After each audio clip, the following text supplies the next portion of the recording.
very epic gourmet meal tonight. I am losing daylight pretty quick here, questioning whether I'm making the right choice. Yep. Oh, this is ridiculous.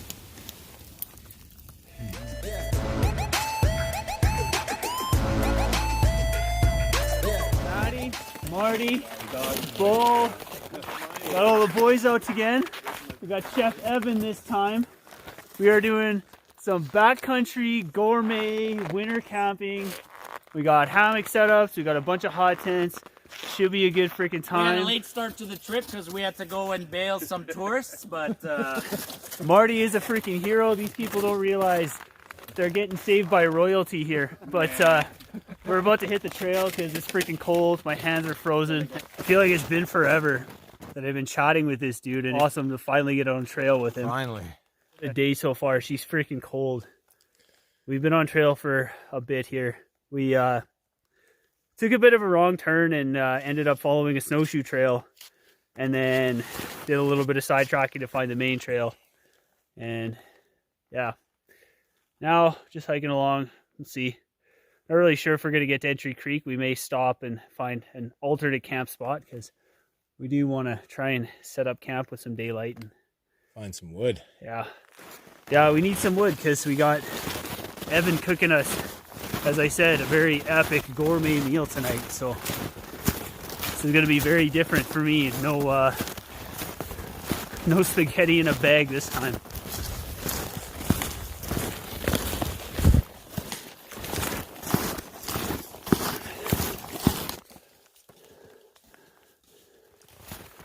So we set our next designated meetup point. A couple members of our group decided to go up ahead to that spot. The rest of us waited for a couple of our members that were dealing with a real nasty hill we ended up climbing. So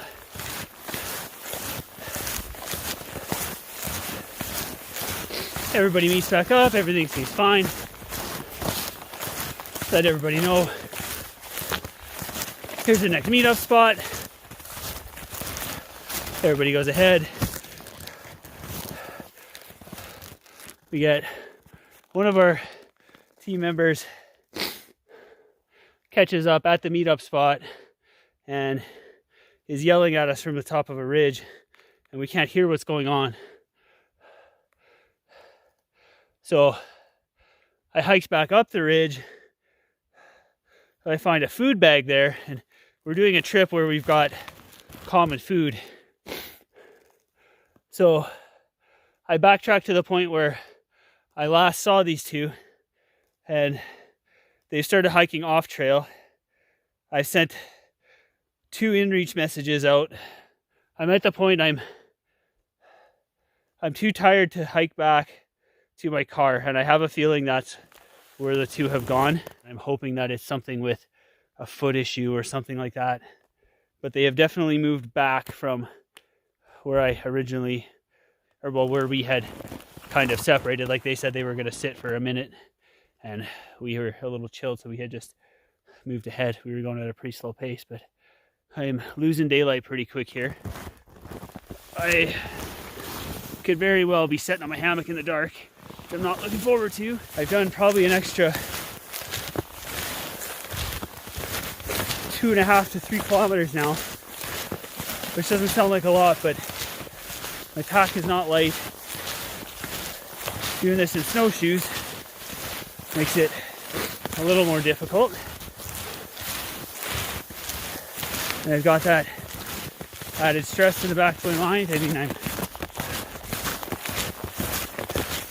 questioning whether I'm making the right choice here, but like I said,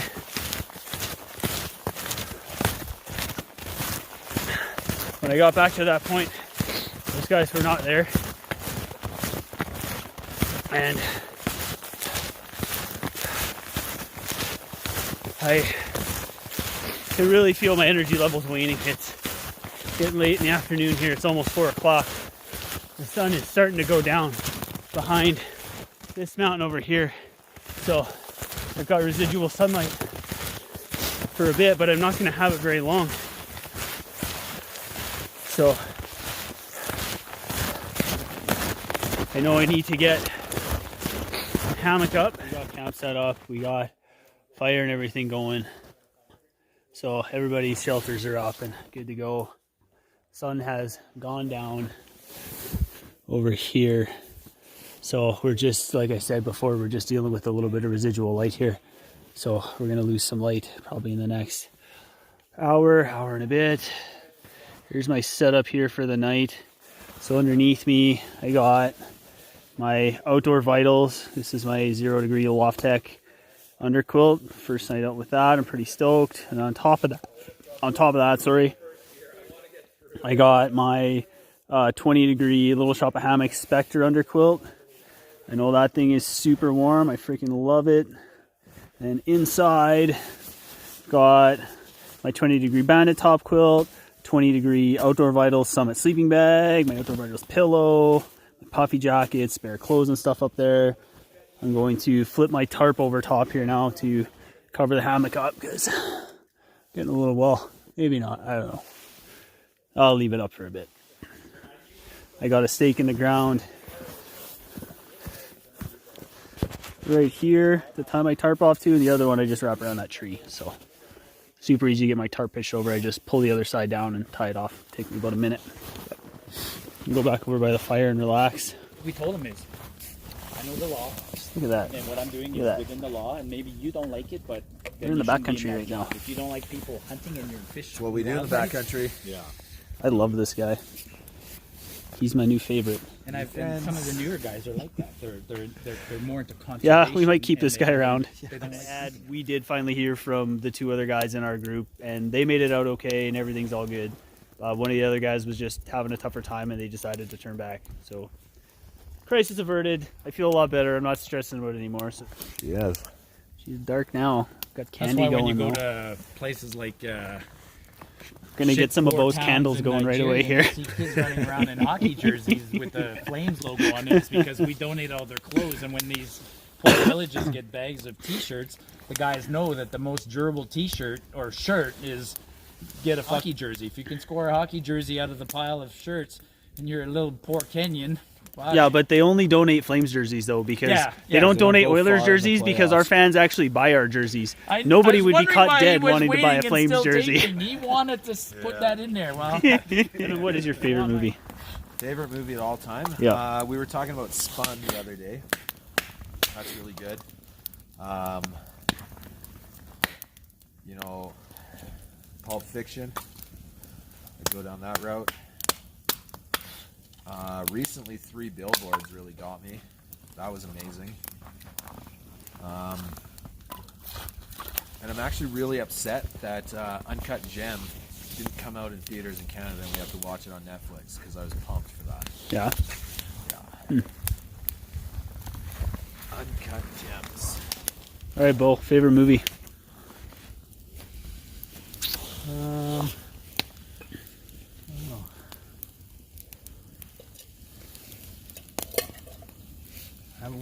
I don't watch movies anymore, or TV or anything, so it'd have to be an old one. Liar, Liar, Yeah. The Mask, Jim Carrey kind of thing. Oh, so you're more comedy.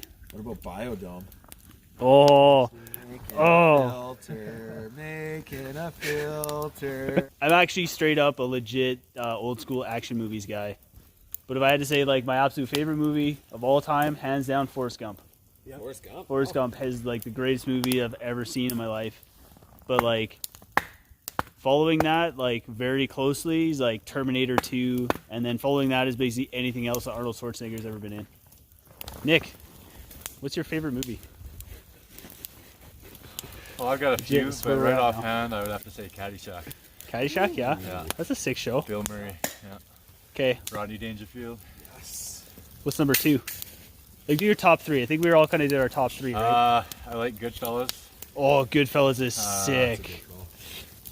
And boy, it could be Reservoir Dogs, Pulp Fiction, any one of those, to be quite honest. Your top 3 favorite movies? Well, number 1's easy, The Big Lebowski. I could watch that over and over. Number 2, I like the gangster movies. You know, the Godfather series is pretty hard to beat. So number 2 is a series, and number 3 is maybe even number 2, but number 3 is Saving Private Ryan. That's a good movie. That That's a really redefined good the movie. whole war movie thing. Yeah, that's a really good movie. What do we got going on here now? We're the trying to get cooking's the here. salmon where it needs to be, and then we're gonna finish up with our vegetables and our mashed potatoes. Okay, so what do we got for veggies over here? Over there, broccolini cooking in duck fat right now. And then over here we got carrots. So you guys know I've never actually had broccolini in my life before. Very few people have. It's an invention. I had to ask Lindsay what it was. Correct. When you sent the menu, I was like, Lindsay, I don't know what this is. Can you tell me so I don't feel that dumb? It was developed in Japan, I think. They're the ones who mix the broccoli and the something else to get the. Yeah, I think it was asparagus. Yes. Yeah. So they got a nice Smells long really good, stem though. on it, and then the broccoli on the top. It's great. Does it make your pee smell funny? Yep. Wicked. Yep. Yeah, that trail will be yellow all the way out. Yeah, I think we can keep Evan around. He's all right. Maybe. I don't know. What do you guys think? Oh yeah. Yeah. Evan, The grade. Yeah, I'll welcome stick to the around. group. Oh, thanks, guys. Hey. Oh man, look at this. Look at this. This is backcountry eats here. Fucking, Stepped on some mud and fucking Oh my God. kind of straightened it out for this trip. they are ready to go then. Oh, yeah. So happy. Yeah, we had a great idea, but I think Evan comfortably 6. Man, look at this. You, Bring a chef and he finds out I don't like mushrooms and he's picking mushrooms out of the food for me. This guy's the best. You go up Michelle Lake one night. This is Pitto night ridiculous. 2.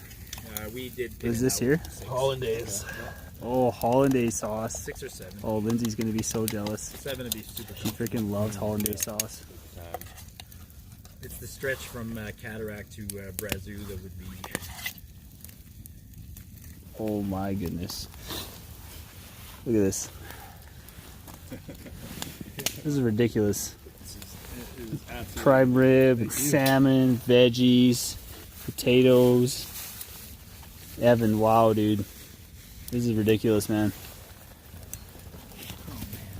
Absolutely ridiculous. Restaurant, fucking in the wilderness for sure. Yeah, buddy. Yeah. Wow. Thank you, sir. You're more than welcome. So here we go. Like I was saying at the start, in the backcountry, gourmet freaking cooking, and there we go. I can't figure out the light to camera thing here, but there's gourmet cooking in the backcountry. Hell yeah, boys. Evan, you're the man, dude. You're the freaking man. Yes. Really good. Oh yeah.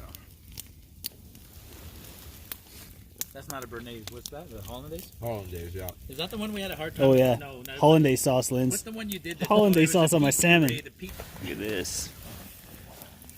This dude just killing it tonight. Bust out chicken wings. Them are good. I mean, if we didn't eat enough food already. We're well fed tonight. Yeah, Come on. You want to digest while you're sleeping. it's true. I like it. I like your thinking. It is midnight, and I am going to bed. Hot Nalgene in a sock. Stuff that in the foot box, and I'm going to climb in and rack out and get some sleep. Yeah. It was a good night, all said and done. But Matty's tired and he's time to go to bed. So I'm going to bed. Good night. 8:30 right now. I slept in, which usually doesn't happen, but fantastic freaking sleep. I was insanely warm in the hammock setup. I only went with the Outdoor Vitals underquilt. I had the other one pushed off of me because it got too warm. Outdoor Vitals underquilt kept me toasty warm last night. Both quilts kept me warm up top. My hot water bottle's still warm. But look at this. This sunrise we're dealing with here, this is amazing. You see you're getting all red through the trees over here. You see that, Bo? Yeah. It's pretty. Oh, she's pretty this morning.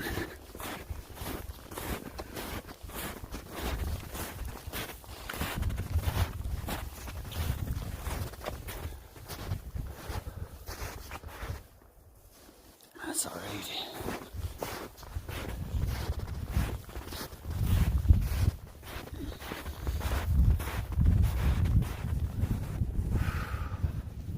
Wow.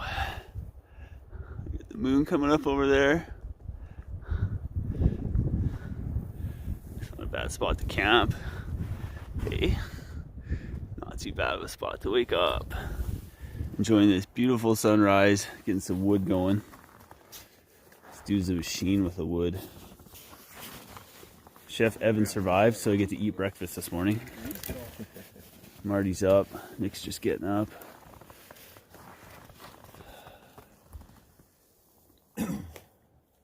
So are we hacking up Evan's tripod thing for firewood? Is that the plan? This is the last piece of it yet. Yeah. Fire going. Get some breakfast going. These boys living the lap of luxury last night. Freaking stove again. You had just enough wood for me. You had enough to stay for the first night. Oh, that's good, yeah. Oh yeah, you got like 6 pieces left. I'll throw a bucket with one in just to warm up the teepee quick. Oh, yeah, camp mostly broke down. I got everything down. I just gotta take my tarp down. I'm just gonna try and shake the frost off of it and stuff. But it's a bit of a windbreak for hanging out by Harbor this way. So you just go up that ridge and continue. boys were super warm in their teepee last night. Kind of switch backs down. So when you come up here, you go up and you pretty much drop down to the other side. Evan's got some kind of bacon wrapped salmon with jalapeno peppers for breakfast. The stream comes through and the same thing. It just goes through. Oh yeah. Just camp like right beside. Yeah, so this is the main trail that you would go down this ridge and then drop down this way, but there's an easier trail back around this way that we took up. She was pretty freaking steep and icy. You'll go down the easy trail as well. Oh yeah. Yeah, we'll leave that way for sure. Oh, she's pretty. She is pretty. You guys were asking about Fox. I was like, it's possible, but there's that one hill. Camp's all packed up. But get the snowshoes on, get ready to go. Thanks, bud. Evan, it was good, brother. It was good, man. Blast. All right, guys, we are bouncing out of camp here. Marty and Evan are going to be sticking around for the day and enjoying it. They both got the next day off, but Bo and Nick and myself are rolling out of here. So, about to hit the trail. Gorgeous morning out. It's about -5 right now. A little bit of a breeze. So, beauty outside today. Just saying our byes to the boys, and now we're going to roll. Let's get on the trail. Super uneventful hike out at this point. It's a pretty forested walk out, so there's not a whole lot to see.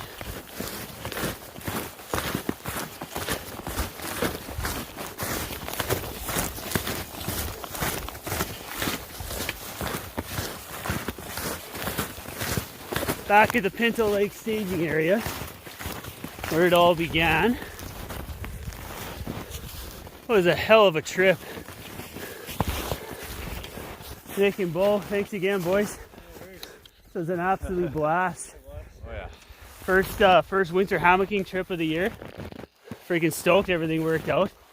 Yeah, time to hop in the Jeep. Time to get going. So like literally just had the dumbest moment of my entire freaking life. We're driving, we're maybe an hour outside of Edmonton, so we've been on the road for almost 3 hours this morning. And I just kind of had a thought in my head of like, did I turn my inReach off when I got to the parking lot? And I realized I left the inReach sitting on the hood of my Jeep. So we've been driving 3 hours down the highway, and I pull over and it was still there. It had like slid back into a little divot on the hood of my Jeep, and my inReach survived. And I have Nick here to verify that it actually happened. Oh, it's true. So there you go, Justin, that one's for you, dude. You can chirp me for that one. Yeah, that was a dumb. Guys, I am Matty. Thank y'all so much for watching. Nick and Bo, thanks again, boys. Thank you. Absolute blast. And I will see you guys on the next one.